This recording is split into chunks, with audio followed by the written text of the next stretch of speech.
I was just wondering, what have the coaches told you in kind of an off season of what you can do to help make kind of the sophomore leap that people talk about a lot? Because you certainly be in a bigger role this year, having lost people like Alyssa Usby and Maria Gokdang. So what did they tell you to kind of focus on going into the off season?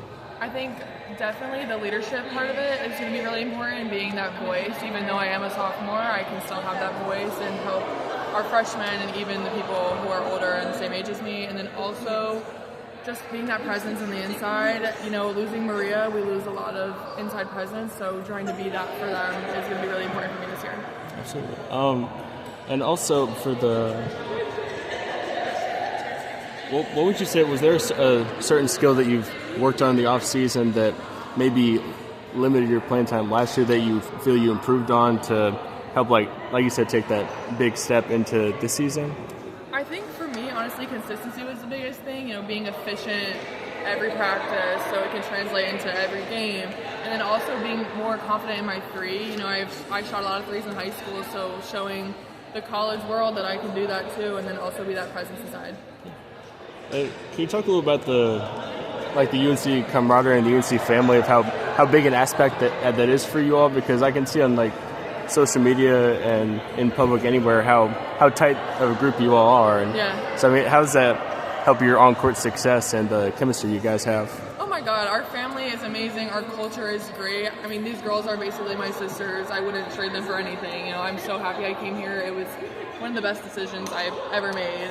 And I feel like our fans are so wonderful, and I feel like our fans see that connection that we have on the court. So it's not just like off the court thing, like it translates and it shows. Absolutely. And I know that you all have your the Blue Ballers account that you have with you, Layla, Jordan. I know you included Alina on this year's team. Yeah. That I think that's how has that also helped you as a team? Because it seems that it definitely showcases to the public how tight of a group you are. I think that was the important thing for us. It's kind of something that we use to show everyone our personalities more. I feel like it does a great job of making our fans feel more connected to us, and that's what's really important. And then, like I said, it translates onto the court. So being able to make all those videos, it's super fun for us, but then it's super fun for everyone else who comes up to us and we love your videos. So, just having that community kind of vibe just from our TikTok is great. And I know last year in the NCAA tournament, you had a moment where your teammates had to bring you back to life after a play where Lexi was just playing out of her mind, so to speak. Do you think we'll see more moments like that if the season is going as well as you expect it can? Oh my gosh, yeah. We love to have fun. I'm going to be pulling out all the celebrations on court, on the bench, whatever it is. We're ready to have fun and just hype each other up, because that's what makes winning even better. Yeah. You guys have some tough tests coming up early on. How important is that as you look to the rest of the season to be tested early on? I think it'll set the tone for us, and it'll be really nice to play those hard opponents. They're all, we play 3 top 5 ranks, and obviously the ranking means a lot, but we can show what we can bring too. We're up in the top 20 for a reason as well. So. How much stock do you guys put in that ranking? No one's played any basketball yet. It's just based on looking at rosters and experience. So how much stock do you put in something like having 11 next to your name at this point?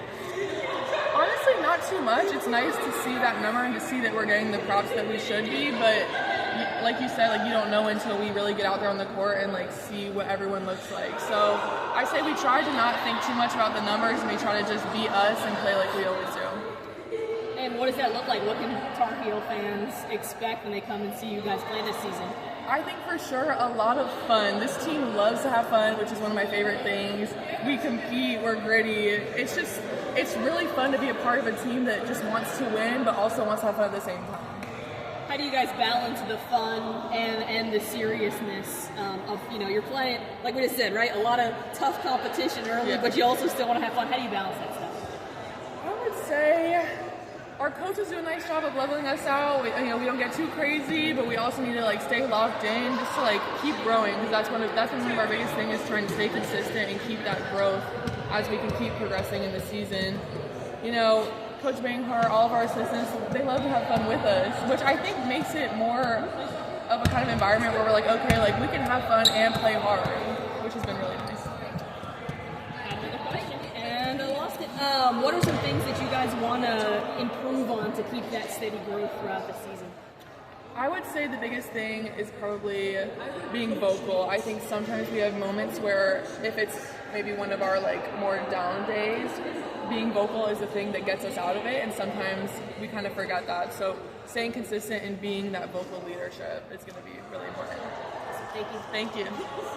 And I was wondering, so over the off season, it's been said that there have been a lot of tickets sold for season tickets, and just a lot more, even more buzz around the program after their run to the Sweet 16 last year. What does that mean to y'all when you see so many people getting invested in, like, enjoying the sport and seeing what you all have to offer?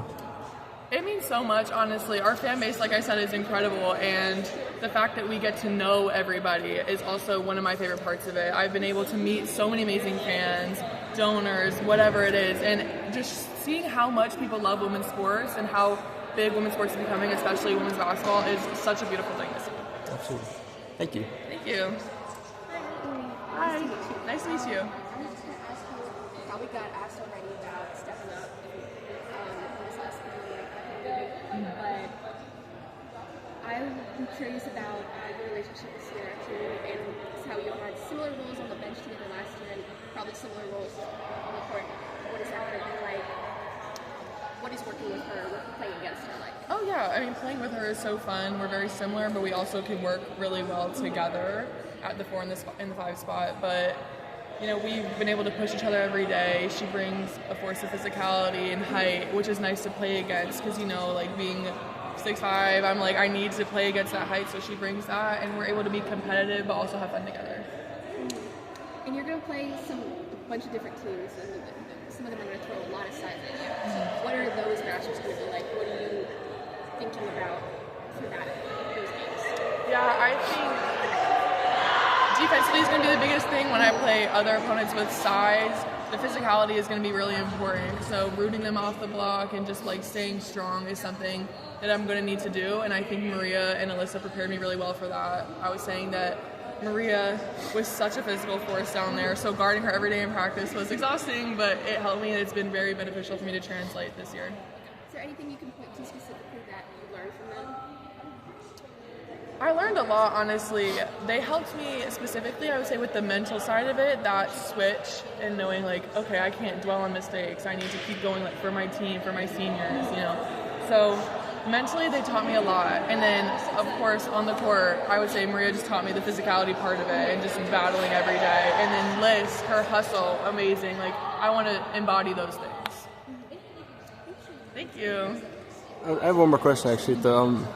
After seeing like how successful some UNC players have been, like Alyssa going pro, Maria, and Grace, all these players getting a chance to go play pro overseas, like, what is that? How does that help you that you're able to learn from all these players who are going pro, and that I'm sure a lot of you have the similar aspirations that they do for that? Yeah, I mean, they're such amazing players, so trying to embody all the things that they brought to our team last year will definitely help. And it's been really fun to see them excel wherever, in whichever country they're in. So it's been nice, and to have that kind of mentorship of like, okay, if I want to go play overseas or in the league, like I have them to lean on for that.